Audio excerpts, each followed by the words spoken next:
ডিকের মাথায় রিভলভার ধরে সব সত্য বের করলো কম্পাস। হ্যাঁ বন্ধুরা, এমনটাই দেখা যাবে। বিস্তারিত জানতে ভিডিওটিতে লাইক দিয়ে চ্যানেলটি সাবস্ক্রাইব করে দেখতে থাকুন। গল্পের শুরুতেই দেখা যাবে কম্পাসকে উঠিয়ে আনলে তখন কম্পাস ডিকে কে ট্রিট করে আর বলতে থাকে, আপনি ফেঁসে গেছেন মিস্টার ডিকে, আপনি এখান থেকে বেরোতে পারবেন না। আপনার উদ্দেশ্যটা আপনি যদি না বলেন তবে আপনি কিছুতেই এখান থেকে বেরোতে পারবেন না। আর আমি জানি আপনি আমাকে মারতে পারবেন না, কারণ আপনার প্রাণভোমরাই তো আমার কাছে, তাই না? আমাকে ছাড়া তো আপনার কাজটা অসম্পূর্ণ থেকে যাবে, তাই আপনি আমাকে কিছুতেই মারতে পারবেন না। তখন দেখা যায় কম্পাস হাসতে থাকলে তখন ম্যানেজার বলতে থাকে, এই মেয়ে, তুমি হাসছো কেন? তুমি কি কি শয়তানি করেছো? এখানে কি গোলমেল পাকিয়েছো বলো তো? এভাবে এভাবে হাসার মানেটা কি? তখন দেখা যায় কম্পাস নিজের হাতের বাঁধনটা খুলে ফেলে আর নিজের ব্যাগ থেকে কিছু একটা বের করার চেষ্টা করে। নিজের ব্যাগ থেকে কিছু একটা বের করে তখন তখন স্প্রে করে দিলে তখন সবাই মিলে কাশাকাশি করতে শুরু করে আর চোখে অন্ধকার দেখতে থাকে। তখন কম্পাস নিজে মাস্কটা পরে নেয় আর আর বলতে থাকে, তুমি তুমি ডিকে এখানে এসে ভুল করেছো, এখানে এসে ফেঁসে গেছো। এবার আর তোমাকে কিছুতেই এখান থেকে কিছুতেই বেরোতে দেব না। তুমি এখান থেকে কিছুতেই বেরোতে পারবে না। এরপরে দেখা যায় ডিকে কে আটক করে ডিকের মাথায় একটি গ্যাজেট ধরে বলতে থাকে, ডিকে, সব সত্য কথা বলো, তা না হলে কিন্তু এখানেই তোমাকে এই গ্যাজেটের সঙ্গে একদম জুড়ে দেব। তখন আর তুমি চাইলেও কিছু করতে পারবে না, এখান থেকে নড়তেও পারবে না, শক খেয়ে এখানেই পড়ে থাকবে। তখন দেখা যায় ডিকে কম্পাসের সঙ্গে অনেক অনেক হাতাহাতি করতে থাকলে তখন তখন দেখা যায় ম্যানেজার বলতে থাকে, এসব কি হচ্ছে?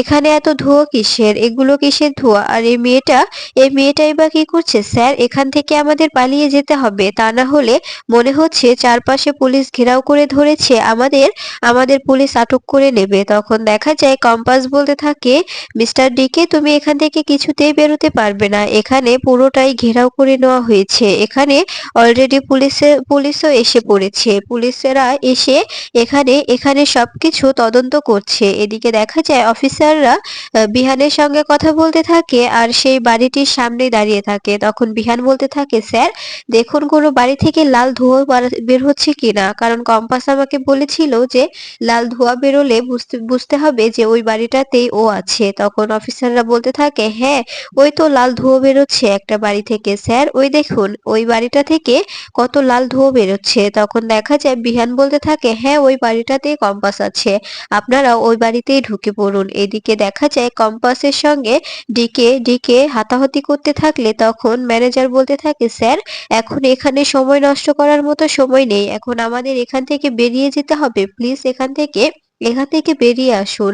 এই মেয়েটা অনেক চালাক, অনেক ধুরন্ধর, ও কিছু একটা করে রেখেছে এখানে। এরপরে দেখা যায় অফিসাররা পুরো ফোর্স নিয়ে উপরে উঠে এলে তখন কম্পাস বলতে থাকে, স্যার, আমি আপনাদের সিগন্যাল দিতে একটু দেরি করে ফেলেছি, কারণ আমার হাত পা বাঁধা ছিল, তো তাই আমি সিগন্যালটা দিতে পারিনি। তখন অফিসার বলতে থাকে, কিন্তু ওই শয়তানগুলো তো পালিয়ে গেল কম্পাস, এখন কি হবে? তখন কম্পাস বলতে থাকে, পালিয়ে আর যাবে কোথায়? ওদের প্রাণভোমরা আমার হাতে, ওদের অবশ্যই আমার কাছে আসতে হবে, আমার সামনে ওদের অবশ্যই আসতে হবে, ওরাও পালিয়ে কোথাও যেতে পারবে না।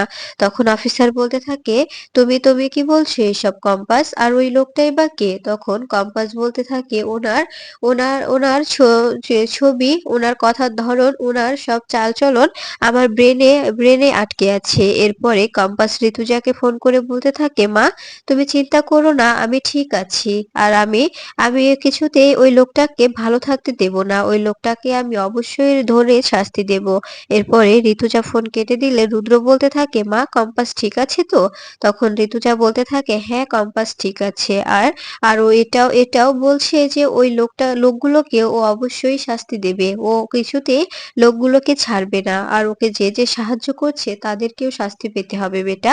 তখন দেখা যায় তখন অখিলেশ এসে বলতে থাকে, কম্পাসের খোঁজ পেলে ঋতুজা? তখন অখিলেশকে ঋতুজা বলতে থাকে, হ্যাঁ, খোঁজ পেয়েছি, ও ডিকে এর সামনাসামনি ছিল, ডিকে কে ও হার মানিয়ে দিয়েছে। এরপরে এরপরে বিহান এসে বলতে থাকে, বাহ আমি জানতাম তো ও আমাকে ফোন করতে পারবে না, ও তো ইগো আছে তাই না, তোমাকে ফোন করতে পারলো কিন্তু আমাকে ফোন করতে পারলো না, আমিও তো টেনশন করছিলাম তাই না, আমাকে কি ফোন করে জানানো যেত না যে আমি ঠিক আছি।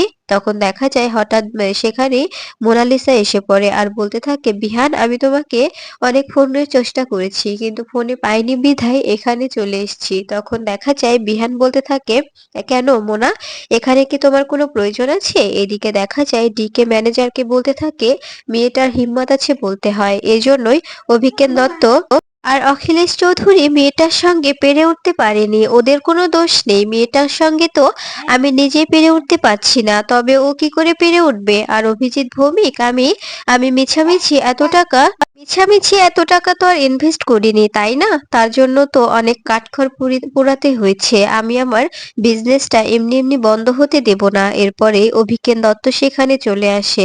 এদিকে দেখা যায় মোনালিসা বলতে থাকে, আসলে আসলে বিহান তুমি আমাকে আমাদের ছাত্র সমাজের লিডার বানিয়েছো তো, তাই তাই একটু দরকার ছিল তো তাই এসছি। তখন দেখা যায় ঋতুজা বলতে থাকে, আচ্ছা মোনালিসা, কবে থেকে তুমি ছাত্র সমাজের লিডার হলে গো, আমি তো জানতাম না।